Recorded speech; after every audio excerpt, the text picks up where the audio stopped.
आज के वीडियो में हम और एक नेत्र रोग आंखों के रोगों के बारे में बात करने जा रहे हैं, जिसका कि नाम है टेरिजियम, जिसको हिंदी में आंखों में नखूना आना कहा जाता है, जिसको कि आई वेब भी बोला जाता है।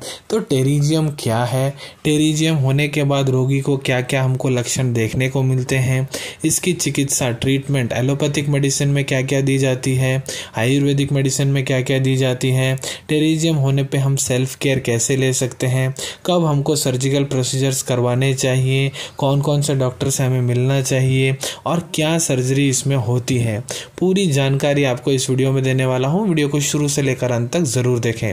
नमस्कार दोस्तों, आप देख रहे हैं यूट्यूब चैनल वेंकटेश एच पुजार और मैं हूं डॉक्टर वेंकटेश एच पुजार। तो आइए आज की चर्चा को शुरू करते हैं। टेरिजियम क्या होता है? एक ग्रोथ होता है टिश्यू के ऊपर, जो आंखों का जो क्लियर टिश्यूज़ रहता है उसके ऊपर ग्रोथ होता है और वो ग्रोथ होता होता हमारी कॉर्निया तक पहुंच जाता है। देखने में एक मांस की तरह लगता है, ट्रायंगुलर शेप में होता है।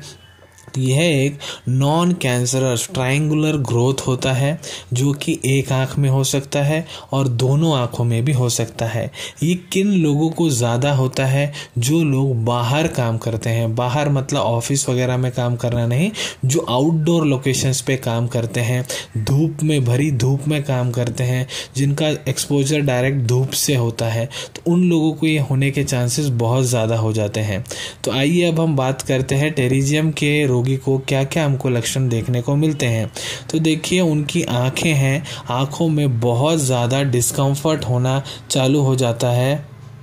ये जो ग्रोथ है ऐसे ही बढ़ता रहता है, बढ़ता बढ़ता आँखों में बहुत ज़्यादा इरिटेशन करने लगता है, आँखें एकदम लाल हो जाती हैं, कभी कभी तो आपकी जो दृष्टि है वो भी ब्लर्ड होने लग जाती है, आपको धुंधला धुंधला दिखाई देने लग जाता है।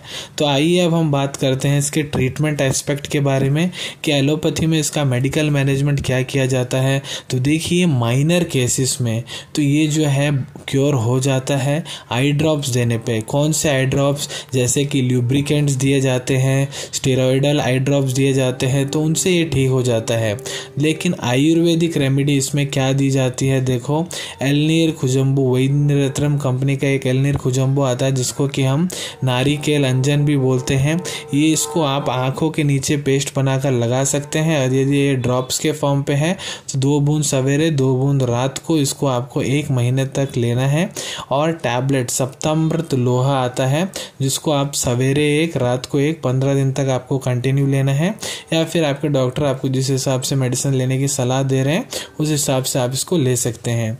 तो आइए अब हम जानते हैं कि टेरिजियम होने पर हम अपने आप की सेल्फ केयर कैसे कर सकते हैं, अपने आप का ध्यान हम कैसे रख सकते हैं। देखिए, यदि आपको टेरिजियम हुआ है तो आपको डायरेक्ट सन को एक्सपोज नहीं होना है, धूप में नहीं निकलना है, और आप बाहर निकल भी रहे हैं तो आपको चश्मा ग्लासेस वगैरह पहननी है, और आपको ज़्यादा बाहर नहीं निकलना है। ज़्यादा धूल मिट्टी, जहाँ पे धुआं उड़ रहा हो, ज़्यादा भीड़ भाड़ वाली जगह में आपको नहीं जाना है। तो आइए आगे अब हम बात करेंगे कि आपको सर्जिकल ट्रीटमेंट के लिए कब जाना है। सर्जिकल ट्रीटमेंट देखिए कौन सा डॉक्टर करते हैं, वो होते हैं एमएस ऑप्थेल्मोलॉजी, या फिर आयुर्वेद में एमएस साला के डॉक्टर होते हैं, ये आंखों के डॉक्टर होते हैं। तो आपको सर्जिकल प्रोसीजर्स के लिए कब जाना है? देखिए, यदि आपका जो ऑब्स्ट्रक्शन हो रहा है विजुअल एक्सिस में, जो आपको मतलब जो दृष्टि है, आपकी दृष्टि बराबर नहीं आ रही है, या फिर टेरिजियम के कारण आपको इर्रेगुलर एस्टिग्मेटिज्म हो रहा है, मतलब आपका जो इम्परफेक्शन है, वो जो आई कर्वेचर होता है एकदम इम्परफेक्शन हो चुका है, या फिर आपको टेरिजियम के कारण बहुत ज़्यादा आँखों में इरिटेशन हो रहा है, और दिखने में भी कॉस्मेटिक तरीके से अगर हम देखें तो आपको बहुत डिससेटिस्फैक्शन लग रहा है, क्योंकि अब नॉर्मल ग्रोथ होता है तो देखने में अच्छा नहीं लगता है कि आँखों में ऐसा एक ग्रोथ हो चुका है बोल के। तो कॉस्मेटिक अगर आपको डिससेटिस्फैक्शन है तो भी आप सर्जिकल ऑप्शन के लिए जा सकते हैं। तो सर्जिकल प्रोसीजर देखिए क्या करते हैं। तो सर्जिकल प्रोसीजर में एक्सिशन करते हैं उस टेरिजियम का, मतलब उस टेरिजियम को काट के निकाल दिया जाता है, वहाँ पे फिर नई लेयर लगाई जाती है, फिर उसको स्टिच टाके लगा दिए जाते हैं। लेकिन अब एडवांस प्रोसीजर्स आ चुके हैं, तो टाकों की जगह वहाँ पे सर्जिकल ग्लू भी लगाया जाता है, ग्लू लगा दिया जाता है, और ये टेरिजियम को एक्सीजन मतलब निकालने के लिए 5 से 10 मिनट मिनट लगते हैं डॉक्टर को, लेकिन इस ऑपरेशन के बाद भी एक रिस्क होता है कि टेरिजियम फिर से आ जाए, रीअकर हो जाए, क्योंकि अगर वो डॉक्टर ऑपरेट कर रहे हैं वो आपको गारंटी नहीं दे सकते कि ये वापस नहीं होगा, ये रीअकर हो सकता है। तो रीअकरेंस के चांसेस जो हैं बहुत ज़्यादा हो जाते हैं। तो आशा करता हूँ टेरिजियम के बारे में जितनी भी इन्फॉर्मेशन मैंने आपको इस वीडियो में शेयर की है आप सभी को बहुत अच्छी तरीके से समझ में आ गई होंगी। यदि आप आगे भी इसी तरीके के मेडिकल वीडियोस देखना चाहते हैं तो चैनल को सब्सक्राइब करना मत भूलिए। ये वीडियो आपको पसंद आया है तो इस वीडियो को लाइक करिए और ज़्यादा से ज़्यादा शेयर कीजिए।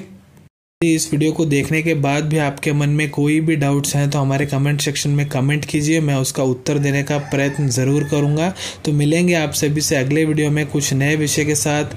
टिल देन टेक केयर, धन्यवाद।